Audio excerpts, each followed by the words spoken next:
Yay aylarının ən çox seçilən dadı dondurma. Soyuducu vitrinindəki rəngbərəng görünüşü ilə cəlb edir. Dadı ilə hər kəsi özünə çəkir.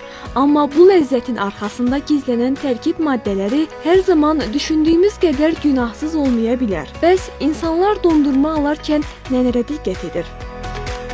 Əsasən dondurma alanda ən vacib olan istehsal tarixinə baxmaq lazımdır. Çünki keçmiş tarixi olanlar insan orqanizminə ziyandır.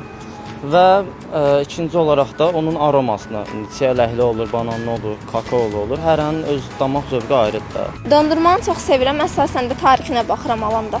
Normalda dondurmalı marketlərdən alıram. Onu alanda evdə yeyirəm. Mən onun da aromasına əsasən fikir verirəm.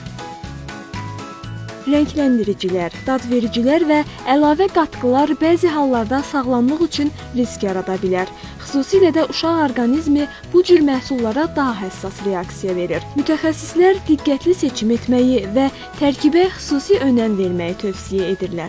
Uşaqlar daha çox deməli rəngli, dadlandırıcı deməli dondurmalara üstünlük verirlər. Lakin bunun isə bir çox əks tərəfləri vardır ki, zərərləri vardır. Buna səbəb bunun isə tərkibindəki o qatqıların, rəngli maddələrin uşaqlarda deməli hiperaktivliyə, həmçinin deməli allergik reaksiyaların yaranmasına və hormonal disbalansın yaranmasına səbəb olmuş ola bilər.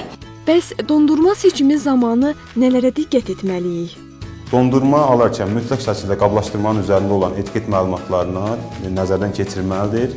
Məhsulun istehsal tarixi, yararlılıq müddəti, qida dəyərli göstəricilərinə və xüsusilə də yağ tərkibinə diqqətə alınmalıdır. Dondurmanın digər qida məhsulları ilə bir yerdə saxlanılması tövsiyə edilmir. Çünki qidalarla eyni soyucuda saxlanılması məhsulun orqanik göstəricilərinə, iynə dadına, keyfiyyətinə mənfi təsir göstərə bilər. Sutka ərzində 300-400 qramdan çox dondurma yemək tövsiyə olunmur. Çünki normadan artıq istehlak olunan dondurma iltihaba, piyələnməyə və qan təzyiqinə səbəb ola bilər.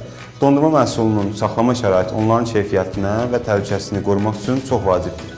Dondurmalar mənfi 18 Selsi dərəcə və daha aşağı temperaturda saxlanmalıdır. Bu mikroorqanizmin inkişafını ləngidir və məhsulun strukturunu qoruyur.